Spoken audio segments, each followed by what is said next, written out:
زہر کھا لیں تو آپ کو چین آئے گا؟ سونیا نے اپنی پوری شادی شدہ زندگی میں ایسے لہجے میں طاہرہ سے بات نہیں کی تھی۔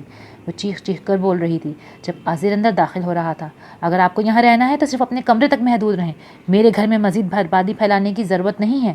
یہ سونیا تھی۔ طاہرہ کو اپنی آنکھوں اپنے کانوں پر یقین نہیں آ رہا تھا، اور دروازے کے پاس کھڑا عاذر بھی بے یقین کھڑا تھا۔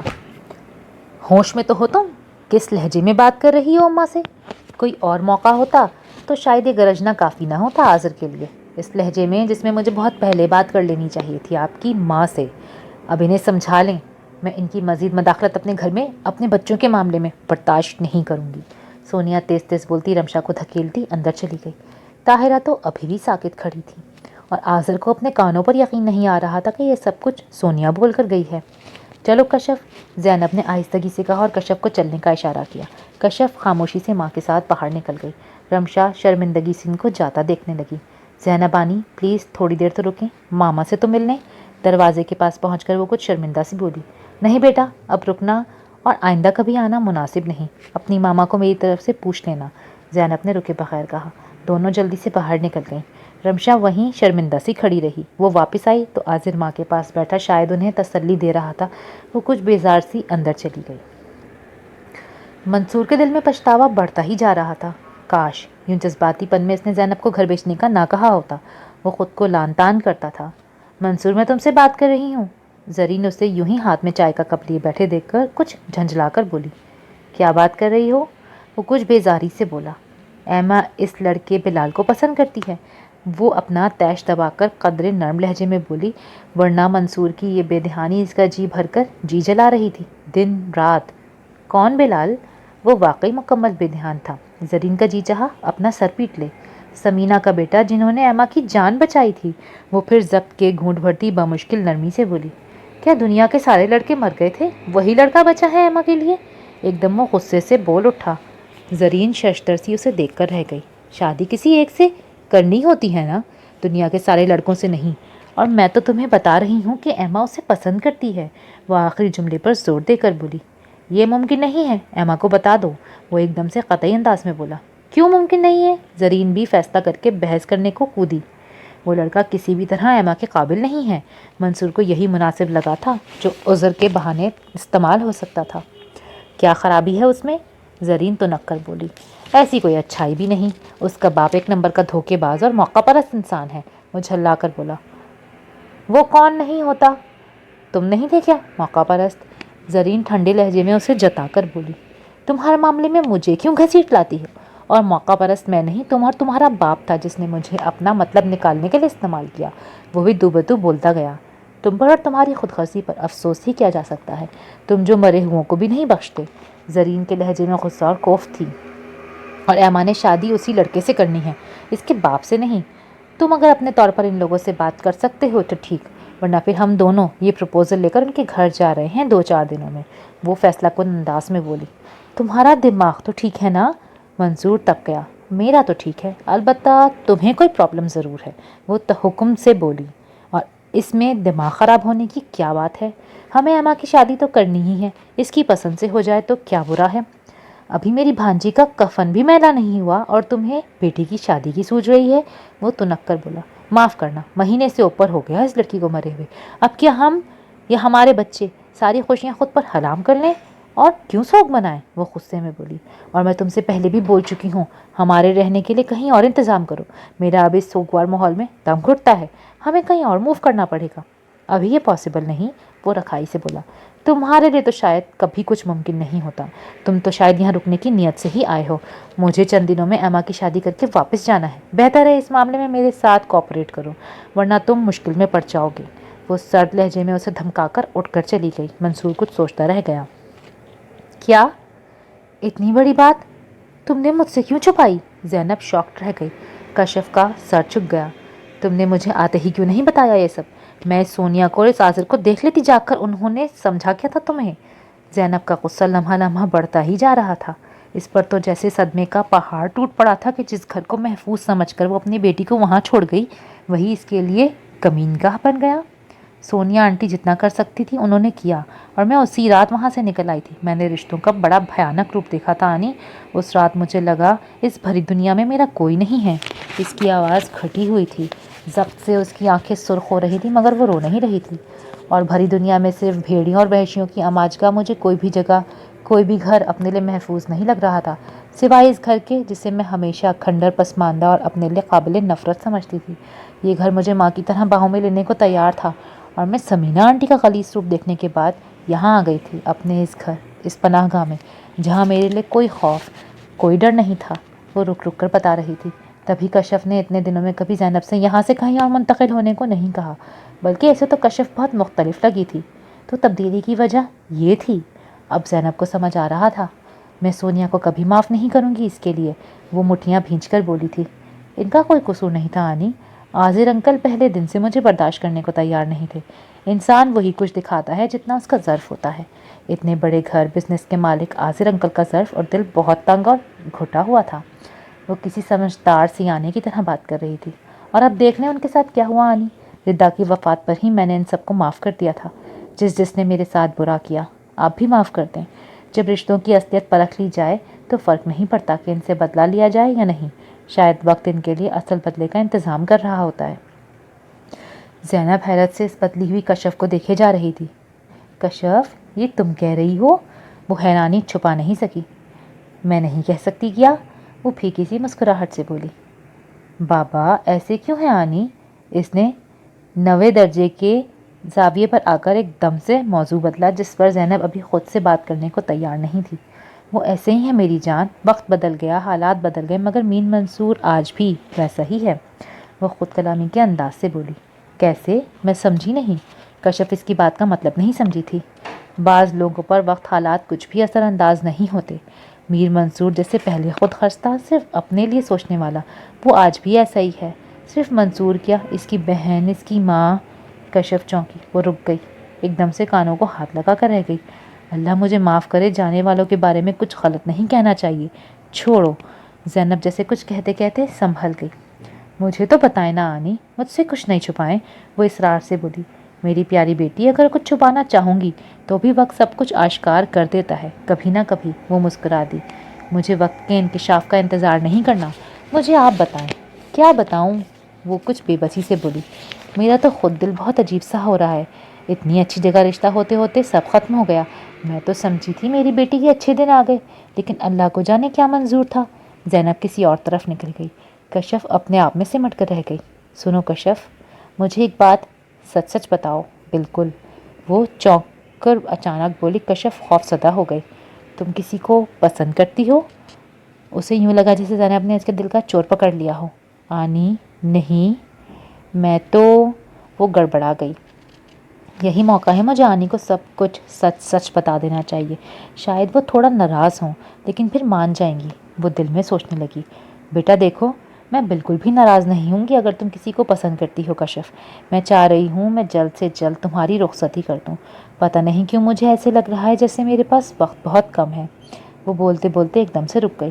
خدا کے لیے آنی، اس طرح تو نہ کہیں، ورنہ میں کہیں بھی کبھی بھی رخصت ہو کر نہیں جاؤں گی۔ وہ اس کے دونوں ہاتھ تھام کر چومتے ہوئے بولی۔ یہ موہت کے ساتھ منصور کہہ رہا تھا کہ اس نے تمہیں اس کے ساتھ دیکھا ہے۔ وہ دل کی بات زبان پر لے ہی آئی۔ آنی، اس نے سب بتانے کا فیصلہ کر لیا۔ کیا بات ہے زینب، تم دونوں اب تک جاگ رہی ہو؟ خیریت ہے نا سب؟ صالحہ شاید ان کی باتوں کی آواز سن کر اٹھ کر آئی تھی۔ جی خالہ، سب ٹھیک ہے۔ آپ کی طبیعت اب کیسی ہے؟ زینب پلنگ پر ان کے لیے جگہ بناتے ہوئے بولی۔ طبیعت اللہ کا شکر ہے، لیکن اس بڑھاپے میں نیند کہاں آتی ہے؟ کافی دیر سے جاگ رہی تھی، پھر سوچا تم سے پوچھوں چل کر۔ کشف بیٹی بھی یہیں بیٹھی ہے۔ سونیا کا کیا حال ہے؟ اب کچھ بہتر ہوئی؟ وہ بات کرتے کرتے دوسری طرف نکل گئیں۔ بہتر ہے خالہ جان، آپ بتائیں ڈاکٹر نے کیا کہا؟ زینب صفائی سے موضوع بدل گئی۔ آنی، مجھے نیند آ رہی ہے، صبح مجھے یونیورسٹی بھی تو جانا ہے، شاید ایگزامز کی ڈیٹ آ گئی ہے، مجھے جلدی اٹھا دیجیے گا۔ کشف کو پتا تھا اب مزید بات نہیں ہو سکتی، اس لیے اٹھ گئی۔ پتہ نہیں آنی کا ریئیکشن کیا ہوگا جب انہیں اس بات کا پتہ لگے گا کہ میں نکاح کر چکی ہوں، اور میں نے بھی بیوقوفی کی، جب وہ کسی کو پسند کرنے کا پوچھ رہی تھی مجھے بتا دینا چاہیے تھا۔ وہ کمرے میں آ کر جھلاتی ہوئی ٹہلنے لگی۔ پتہ نہیں یہ معاملہ کس طرح حل ہوگا۔ بابا کا رویہ کتنا سرد اور اجنبی سا ہے، شاید ہم اتنے سالوں بعد ملے ہیں اسی لیے شاید سارے باپ ایسے ہی بیہیو کرتے ہوں گے۔ وہ کچھ افسردہ سی منصور کو سوچے گئی۔ یا ہم تمہارے اپارٹمنٹ میں آ جاتے ہیں، یا ہمارے لیے کسی الگ اپارٹمنٹ کا انتظام کر دو، زرین کہتے ہوئے اٹھ گئی۔ موہت سپاٹ لہجہ لیے ماں کی طرف دیکھ رہا تھا جو اب الماری میں کچھ نکال رہی تھیں۔ یہ رقم ہے 6 ماہ کا ایڈوانس۔ اگر تم کسی پوش ایریا میں ہمارے لیے کوئی اپارٹمنٹ دیکھو تو۔ اس نے ایک چھوٹا سا لفافہ اس کے آگے کیا۔ آپ کو واپس نہیں جانا کیا؟ وہ حسب عادت روکھے پن میں بولا۔ ایما کی شادی کے بعد میں واپس چلی جاؤں گی، وہ اطمینان سے بولی۔ وہ چونک کر رہ گیا۔ ایما کی شادی؟ کہاں؟ اس کی حیرت بجا تھی۔ ان 6 ماہ میں کہیں نہ کہیں ہو ہی جائے گی، وہ کچھ مبہم سے انداز سے بولی۔ لمحہ بھر کے لیے موہت الجھ کر رہ گیا۔ کیا زرین اس سے کچھ چھپا رہی تھی؟ اس نے بغور ماں کو دیکھا۔ پھر بھی جو آپ اتنے یقین سے کہہ رہی ہیں تو کچھ تو ہوگا، وہ مصر ہو کر بولا۔ جو بھی ہوگا جلد یا بدیر سب کو پتہ چل جائے گا۔ اس کا انداز بدستور الجھانے والا تھا، گویا کچھ طے کیا جا چکا ہے جو مجھ سے چھپایا جا رہا ہے۔ وہ کچھ طنز سے بولا۔ اگرچہ چھپانے کو کچھ ہے تو نہیں، لیکن تم نے ایسی دلچسپی کبھی ظاہر بھی نہیں کی، تو جو بھی طے ہوگا میں سب سے پہلے تمہیں ہی بتاؤں گی۔ زرین کے ان 2 جملوں میں بہت کچھ تھا جتانے کو۔ موہت خاموش ہو گیا۔ ایمان کہاں ہے؟ وہ جیبوں میں ہاتھ ڈال کر کھڑا ہو گیا۔ رمشا کے ساتھ ہی رہتی ہے سارا دن، ابھی بھی وہیں ہوگی، زرین لاپرواہی سے بولی۔ وہ جواباً خاموش کھڑا رہا۔ اور تمہارا وہ منہ بولا باپ، اسے اس زینب کے گرد منڈلانے سے فرصت ہی نہیں، ہمیں یہاں ڈال کر بھول گیا ہے۔ میں بھی اسے بھلا دینا چاہتی ہوں، وہ نخوت سے کہہ رہی تھی۔ تو مجھے کیوں بتا رہی ہیں؟ بھلا دیں یا یاد رکھیں؟ وہ جیسے بدلہ اتارنے والے انداز میں بولا۔ موہت اٹھ کر جانے لگا۔ یہ پیسے لے جاؤ، اسی ہفتے اگر انتظام ہو سکے تو بہتر ہے۔ وہ لفافہ اسے دینے آئی۔ انتظام ہو جائے گا تو بتا دوں گا، ابھی یہ رکھیں۔ وہ رکھائی سے کہہ کر لفافہ نظر انداز کرتا تیزی سے باہر نکل گیا۔ کہیں نہ کہیں تو تمہارے دل میں بھی ماں کی محبت ہے تو صحیح موہت، تم جتنا بھی چھپاؤ۔ وہ لفافہ دوبارہ الماری میں رکھتے ہوئے مسکرا دی۔ ردا بہت خوبصورت کپڑوں میں یونیورسٹی کی فیئر ویل میں اپنی دوستوں کی جھرمٹ میں کسی چاند کی طرح جگمگا رہی تھی۔ رمشا آنکھوں میں آنسو لیے ٹکٹکی باندھے دیکھتی ہی جا رہی تھی۔ ایمان نے ہاتھ بڑھا کر اس کے آگے پھیلی ایلبم بند کر دی۔ کم آن رمشا یار، اس طرح تو تم کبھی نارمل نہیں ہو سکو گی، وہ سمجھانے والے انداز میں بولی۔ اس نے ایلبم الماری کے سب سے اوپری اسٹور والے کیبنٹ میں صوفے کے اوپر چڑھ کر رکھ دی۔ میں نارمل ہونا بھی نہیں چاہتی، میری بہن کی موت نارمل نہیں تھی اور یہ خیال مجھے کبھی نارمل نہیں ہونے دے گا۔ وہ افسردہ سی اٹھ کر کھڑکی کے پاس کھڑی ہو گئی۔ باہر سیاہ آسمان تھا اور اس پر چمکتے ستارے جو اجلے چاند کے گرد حالا کیے ہوئے تھے۔ اسے لگا اس چاند میں کہیں ردا کی مسکراتی شبیہ ہے۔ اس کے آنسو کچھ اور بھی روانی سے بہنے لگے۔ چلو باہر چلتے ہیں، ایمان اس کا ہاتھ پکڑ کر زبردستی کھینچتی ہوئی ساتھ لے گئی۔ دونوں لان میں آ کر بیٹھ گئیں۔ یار یہ غم تو شاید اب کبھی بھی تمہارے دل سے نہ نکلے، مگر تمہیں اپنی ماما کو، پاپا کو، گھر کو دیکھنا ہے۔ رمشا اب سب کچھ تمہاری توجہ چاہ رہا ہے، پلیز خود کو کمپوز کرو۔ وہ اسے لان چیئر پر بٹھا کر دھیرے سے سمجھانے لگی۔ ذرا ذرا بکھرتے وجود کو کمپوز کرنا آسان ہے کیا؟ وہ اب بھی اسی کیفیت میں تھی۔ اتنا مشکل بھی نہیں، یہ تمہیں پتہ ہے۔ پورے 3 ماہ میں ٹراما میں رہی تھی، میں خود سے کھا پی سکتی تھی نہ کچھ سمجھ سکتی تھی۔ ایک زندہ لاش تھی میں۔ میری ماما خود ہسٹیرک پیشنٹ ہیں، انہیں آسما کا پرابلم بھی ہے، لیکن میری حالت دیکھ کر وہ اپنی ساری بیماریاں بھول گئیں۔ ایمان کہیں کھوئے ہوئے انداز میں بتا رہی تھی۔ پھر ماما نے مجھے کسی بچے کی طرح ٹریٹ کیا، میں جو ان کے لیے بڑے دکھوں کی وجہ تھی۔ رمشا میں نے اپنے ماں باپ کو کبھی کوئی خوشی نہیں دی۔ جب میں آہستہ آہستہ ٹراما سے باہر آ رہی تھی تو مجھے اس شرمندگی سے ندامت نے گھیرنا شروع کر دیا۔ رمشا بظاہر بے دھیان سی تھی۔ یار تب مجھے احساس ہوا کہ ماں باپ اس دنیا کی سب سے بڑی نعمت ہیں۔ اگر میرے ماں باپ نہیں ہوتے تو شاید میں کسی شیلٹر ہوم میں کسی ویل چیئر پر دنیا سے بے خبر کسی معذور کی طرح باقی زندگی گزار رہی ہوتی۔ تم سن رہی ہو نا؟ رمشا یوں ہی سر ہلا کر بولی۔ تم نہیں سن رہی، نہیں سمجھ رہی، ایمان نے تعصب سے سر ہلایا۔ تم ٹراما میں کیوں چلی گئی تھی؟ رمشا نے چند لمحوں کی خاموشی کے بعد اچانک سے پوچھا۔ یعنی وہ سب کچھ سن چکی تھی؟ ایمان نے تو یہ سوچا ہی نہیں تھا۔ اگر رمشا یہ سوال پوچھے گی تو وہ کیا جواب دے گی؟ کبھی کبھی ایسا لگتا ہے لکڑی کا کوئی خوبصورت شوکیس، کوئی دروازہ، کوئی کھڑکی صحیح سلامت بہت دل کو بھا ہی گیا ہوتا ہے، لیکن اصل میں اسے اندر ہی اندر گھن کھا رہا ہوتا ہے، دیمک زدہ ہو چکی ہوتی ہے وہ چیز۔ وہ رک رک کر جیسے توجہ پیش کرنے کی کوشش کرنے لگی۔ اس کا کیا مطلب ہوا؟ رمشا کندھے اچکا کر رہ گئی۔ ہماری فیملی میں ماما، پاپا، بھائی بظاہر ایک فیملی ہیں، مگر اندر سے ہم سب بالکل الگ ہیں۔ Just like a broken family you know. اس توڑ پھوڑ نے مجھے اندر تک توڑ کر رکھ دیا تھا۔ میرا جی چاہتا تھا میں سب کچھ اپنے ہاتھوں سے توڑ دوں، جلا دوں، سب ختم کر دوں۔ میں نے ایسا کرنے کی کوشش کی تھی اور نتیجہ بہت خوفناک تھا۔ وہ بولتے بولتے چپ ہو گئی اور اس سے ذرا فاصلے پر کھڑا موہت ساکت سن رہا تھا۔ رمشا نے ذرا سی گردن موڑ کر چاند کی مدھم روشنی میں کھڑے اس دراز قد سائے کو دیکھا جس کی نگاہیں ایمان پر جمی ہوئی تھیں۔ اب ہمیں واپس چلے جانا چاہیے مام۔ سلیمان نے پورے 2 ماہ بعد یہ بات کی تھی جب شائستہ اس کی حالت سے تقریباً مایوس ہو چکی تھی۔ انہوں نے چونک کر اپنے آگے پھیلے مختلف ڈیزائن کے زیورات کے پھیلاوے کو یوں ہی ہاتھ سے سمیٹ کر لکڑی کے اس بھاری باکس میں ڈال دیا جو وہ ردا کے لیے لے کر آئی تھیں۔ سلیمان کی نظریں آنکھوں کو خیرہ کرتی اس جولری پر جمی تھیں جسے شائستہ نے جلدی سے سمیٹ دیا۔ میں بھی یہی چاہتی ہوں۔ شائستہ نے بظاہر کوئی اختلاف نہیں کیا۔ یہاں بیٹھو میرے پاس، وہ محبت سے اس کا ہاتھ پکڑ کر پاس بٹھاتے ہوئے بولی۔ وہ بہت کم گو ہو گیا تھا، بہت کم بولتا اور بہت زیادہ سوچتا۔ ہر چیز کا، ہر جاندار کا جب وہ پیدا ہوتا ہے اس کی فنا کا وقت، دن، لمحہ لکھ دیا جاتا ہے۔ وہ معصوم بھی بس اتنی سی عمر لکھوا کر آئی تھی۔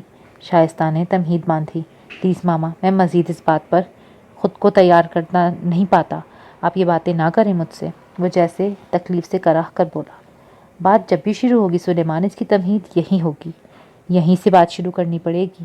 وہ سنجیدگی سے اسے سمجھا کر بولی۔ میں سمجھا نہیں، وہ قدرے ناگواری سے بولا۔ کون سی بات؟ شائستہ چند لمحے خاموش رہ کر شاید اس کے رد عمل کا اندازہ لگا رہی تھی۔ ہم یہاں جس مقصد کے لیے آئے تھے ردا کے ساتھ، وہ بھی فوت ہو گیا۔ وہ ماں کی بات کاٹ کر تیزی سے بولا۔ اللہ نہ کرے، تم جب تک ہو اللہ تمہیں 2 جہان کی خوشیاں عطا کرے۔ مجھے بہرحال ایک ماں کی حیثیت سے اپنا فرض پورا کرنا ہے۔ شائستہ خاص دیندار لہجے میں بات کر رہی تھیں۔ میں آپ کو اس فرض سے آزاد کرتا ہوں، وہ ہاتھ اٹھا کر بولا اور اٹھ کر جانے لگا۔ شائستہ کو پتا تھا یہ بات اب نہیں ہوئی تو پھر سالوں پر چلی جائے گی اور وہ یہ کبھی نہیں چاہتی تھی۔ مگر اس دن اپنے اس فرض کی پابند ہو گئی تھی میں جس دن تم پیدا ہوئے تھے۔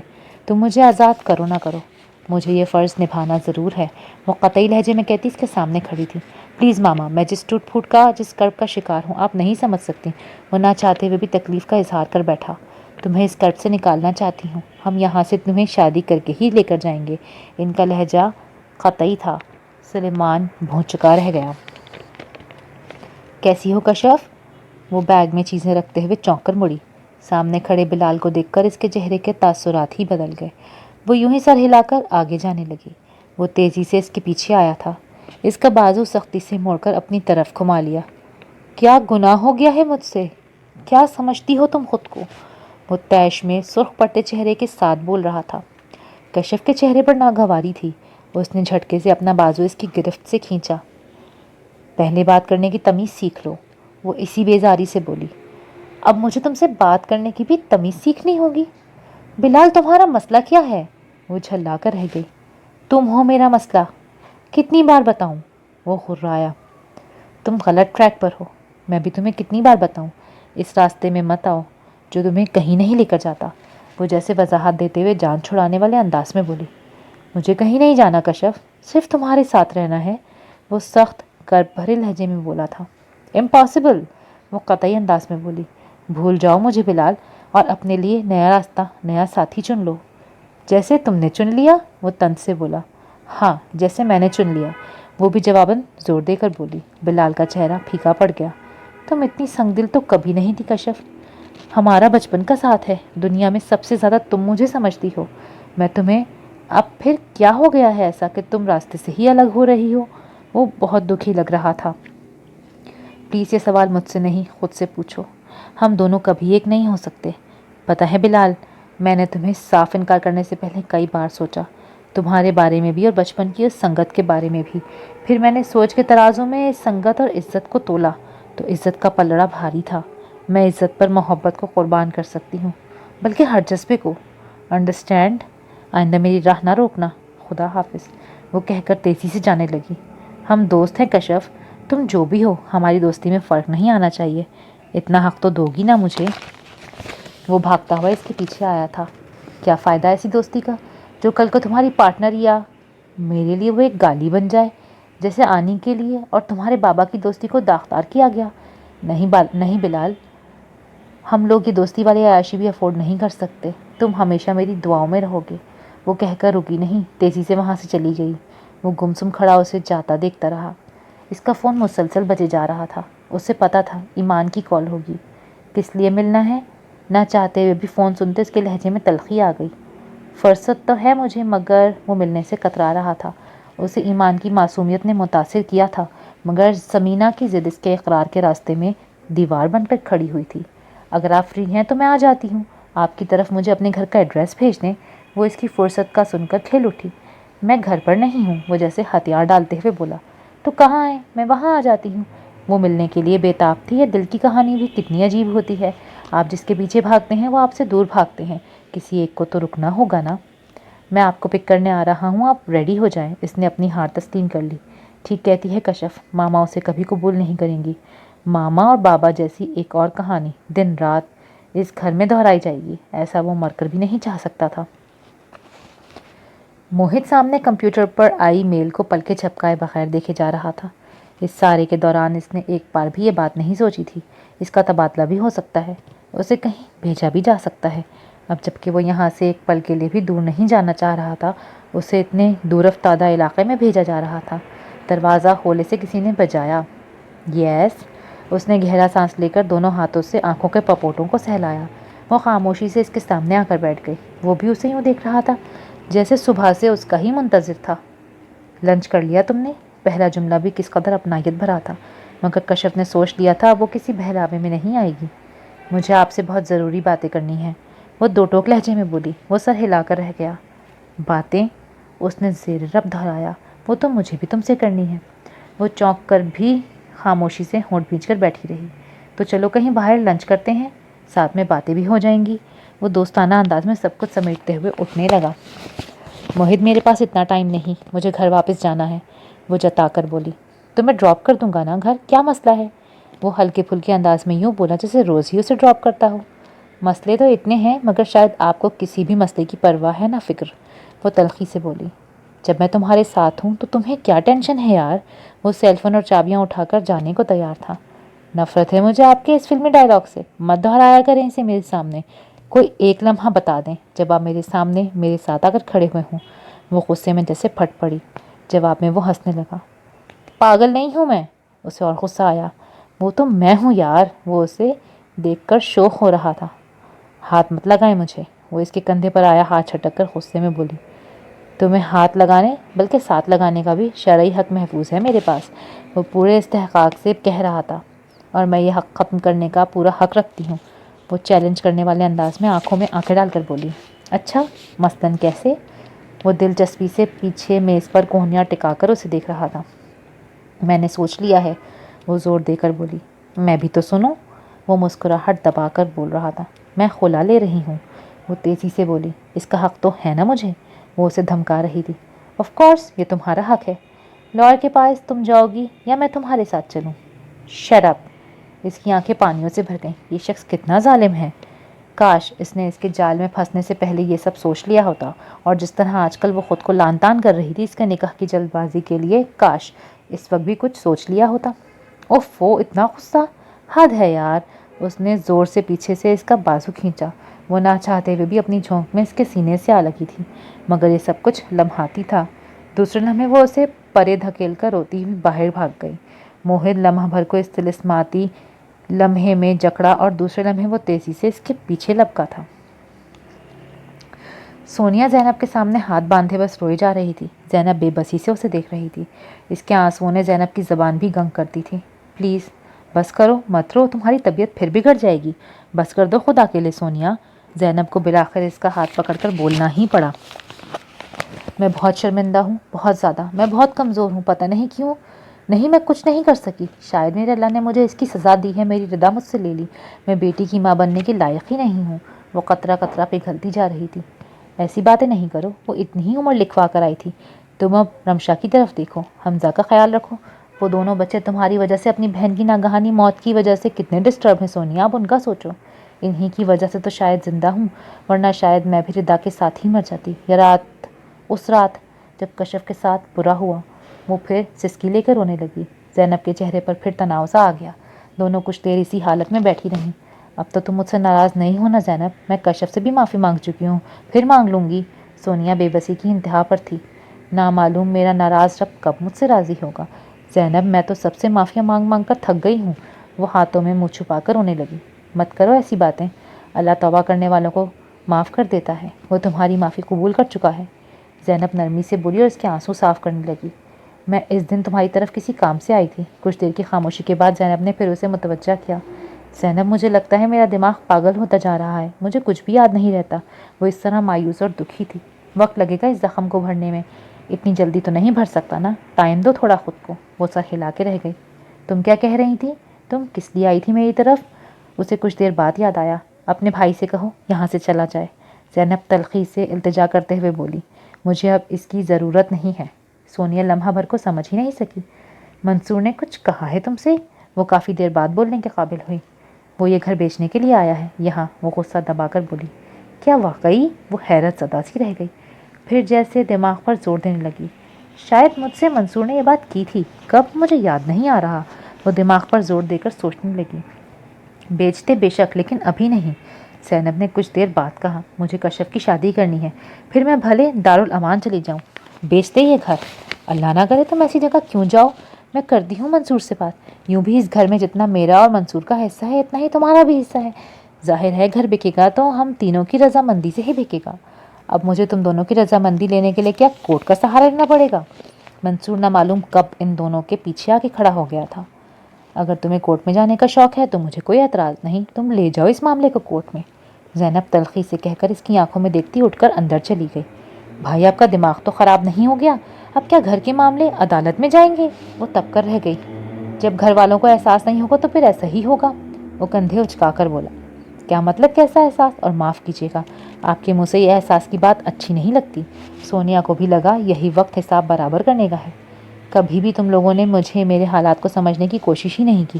میں کس لیے گیا تھا اپنا گھر ملک چھوڑ کر؟ تم لوگوں کے لیے، اس گھر کے لیے، اپنی خوشی کے لیے نہیں، جبکہ میں جانا بھی نہیں چاہ رہا تھا۔ وہ اونچا اونچا تیز بولتا چلا گیا۔ تو وہاں جا کر سب بھول گئے کہ اپنے پیچھے ایک گھر چھوڑ گئے تھے؟ ہم یہاں کس حال میں جیتے ہیں، کبھی پلٹ کر جاننے کی کوشش کی آپ نے؟ وہ بھی دوبدو بولی۔ کیسے جانتا؟ وہاں جاتے ہی جو مصیبتیں مجھ پر ٹوٹیں، جیل تک میں رہا، کسی نے پتہ کرنے کی کوشش کی؟ تم جیل کس لیے گئے تھے بتاؤ گے تم، یا وہ موہت ٹھیک کہتا ہے کہ تم نے اس کے باپ کو قتل کر دیا تھا جس کے بدلے جیل بھگتی؟ زینب تیز تیز بولتی کمرے میں پھر نکل آئی۔ بکواس کرتا ہے وہ، جھوٹ بولتا ہے، بہروپیہ ہے وہ، ایک نمبر کا اپنے منحوس باپ کی طرح۔ اس نے مجھے اس جال میں پھنسایا اور جیل پہنچا دیا۔ پورے 2.5 سال اس سیلن زدہ کال کوٹری میں رہا ہوں میں، شاید مر کر ہی نکلتا وہاں سے۔ ہاں، اگر زرین جیسا فرشتہ اس کے شوہر کو رستے سے ہٹانے میں شاید تم دونوں ایک دوسرے کے ساتھ تھے، تمہاری مدد نہ کرتی۔ زینب، میں تم سے بات نہیں کر رہا۔ وہ غصے میں چیخا۔ میں کرنا چاہتی ہوں بات منصور، میری زندگی تو تم تباہ کر ہی چکے ہو، تمہیں اپنی بیٹی کی زندگی برباد نہیں کرنے دوں گی میں، یہ بات تم اپنے دماغ میں بٹھا لو۔ میں نے کسی کی زندگی تباہ نہیں کی، دھوکہ تم نے دیا تھا مجھے، شادی بے وفائی تم نے کی تھی، اور اب یہ کسی اور کی اولاد کو میرے متھے مار کر تم کس بربادی اور تباہی کی بات کر رہی ہو؟ کون سی وفا نبھائی تم نے جو مجھے بے وفا دھوکے باز ہونے کا تانا دیتی رہی ہو؟ اور باہر کھڑی کشف غم اور شوق سے پتھر کی ہو کر رہ گئی۔ ہم دونوں کے بیچ کچھ بھی مشترک نہیں ایمان، کافی کا تلخ گھونٹ بھرتے بلال نے کہا، مگر مجھے لگتا ہے ہم دونوں بہت کچھ سیم رکھتے ہیں۔ وہ ذرا جوش میں بولی۔ بلال اسے دیکھ کر رہ گیا۔ میں لو اینڈ فرسٹ سائٹ کی قائل نہیں ہوں بلال، لیکن مجھے ابھی بھی وہ لمحہ یاد ہے جب میں نے پہلی بار تمہیں شدید بخار کی حالت میں دیکھا، تو جانے میرے اندر کیسے گھنٹیاں بجنے لگی کہ یو آر مائی رائٹ مین۔ وہ بچوں کے سے جوش سے بولتی گئی اور وہ بس سر ہلا کے رہ گیا۔ موم کہتی ہیں وہ جلد سے جلد ہم دونوں کی شادی کر کے ہمارے ساتھ کینیڈا سیٹل ہو جائیں گی، آپ چلیں گے نا ہمارے ساتھ؟ وہ بے اختیار اس کا ٹیبل پر رکھا ہاتھ تھام کر پوچھنے لگی، اور وہ تو جیسے گنگ رہ گیا۔ یہ پلاننگ صرف آپ کی ماما کی اور آپ کی ہے یا اس میں کوئی دوسرا بھی شامل ہے؟ وہ کچھ بے چینی سے پوچھنے لگا۔ آئی تھنک ابھی صرف ماما نے مجھ سے بات کی ہے، بلکہ انہوں نے پاپا سے بھی یہی کہا تھا، پاپا کو کوئی اعتراض نہیں ہے۔ وہ چھوٹے بچوں کی طرح گھر کی ساری باتوں سے بتا رہی تھی، اور بلال کے دماغ میں کوئی چیز کلک ہوئی۔ تم کیا سوچ رہے ہو؟ وہ اس کے چہرے کے آگے ہاتھ لہرا کر بےتابی سے پوچھ رہی تھی۔ یہی کہ اگر ہمیں باہر ابراڈ جا کر سیٹل ہونا ہے تو پھر مجھے اس پر کوئی اعتراض نہیں۔ وہ بہت سوچ سوچ کر بول رہا تھا۔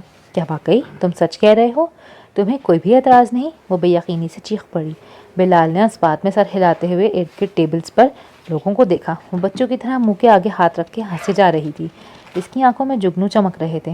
اچھا ہے اگر میں یہاں سے دور، بہت دور چلا جاؤں، جہاں کشف کی یاد ہو نہ اس کا وجود۔ اور ماما؟ ہاں ماما کے لیے اس بڑی خوشی کی خبر تو اور کوئی ہو ہی نہیں سکتی کہ میں ایمان سے شادی کے لیے تیار ہوں۔ ان کے لیے اس سے بڑی سزا بھی کوئی نہیں ہو سکتی کہ میں انہیں ہمیشہ کے لیے چھوڑ کر چلا جاؤں۔ وہ سنگ دلی کی انتہا پر سوچتے ہوئے دل ہی دل میں مطمئن ہوتا جا رہا تھا۔ اسے صرف اور صرف سمینہ کو سزا دینی تھی، اس کی وجہ سے کشف اسے چھوڑ کر چلی گئی۔ بلال کیا سوچ رہے ہو؟ ایما ول یو میری می؟ وہ مسکراتے ہوئے میز کے گلدان میں سے ہی پھول اس کی طرف بڑھا کر بظاہر رومانٹک انداز میں پوچھ رہا تھا، اور ایما کو لگ رہا تھا جیسے خوشی سے اس کا ہارٹ فیل ہو جائے گا۔ موہد نے بک شیلف سے ایک ایک کر کے ساری کتابیں اٹھا کر بیڈ پر رکھے کارٹن کے اندر رکھنی شروع کر دیں۔ ایک فائل کتابیں رکھتے ہوئے نیچے گر پڑی۔ اس نے جھک کر فائل اٹھا لی۔ اس میں نکاح نامہ تھا۔ وہ کتنی دیر ساکت سا اسے دیکھتا رہا۔ تو تم مجھ سے خلا لو گی کشف؟ وہ استہزائیہ انداز میں مسکرایا۔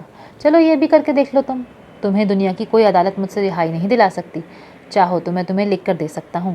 وہ اونچی آواز میں بولتا نکاح نامے کے پیپرز کو بڑی احتیاط سے فائل میں رکھتے کتابوں کے نیچے کر کے کارٹن میں رکھنے لگا۔ اس نے ٹرانسفر کی میل اوکے کر دی تھی۔ جوں لگتا تھا وقت گزرے گا یہ زخم مندمل ہو جائے گا یا اس کی اذیت کچھ کم ہو جائے گی۔ طاہرہ بیگم نے رندھی ہوئی آواز میں کہہ کر ٹیشو سے اپنی ناک سے کوڑی۔ مگر یہ غم اب تو مجھے قبر میں ہی لے کر جائے گا۔ اللہ نہ کرے خالہ ایسی باتیں نہ کریں۔ جس رب نے یہ غم دیا ہے وہ اسے سہارنے کی ہمت بھی دے گا۔ شائستہ صوفے سے اٹھ کر ان کے پاس آ کر بیٹھ گئی۔ عاذر ایک طرف سر جھکائے بیٹھا تھا۔ 2 ماہ سے اوپر ہو گئے ہیں، دل سنبھلنے میں ہی نہیں آ رہا۔ میری نازو پلی پھولوں کی ڈال کیسے مٹی میں مل گئی؟ وہ سسکنے لگی۔ رمشا اچھی طرح سے دوپٹہ لیے ٹرالی میں چائے اور اسنیکس لے کر میز پر سجانے لگی۔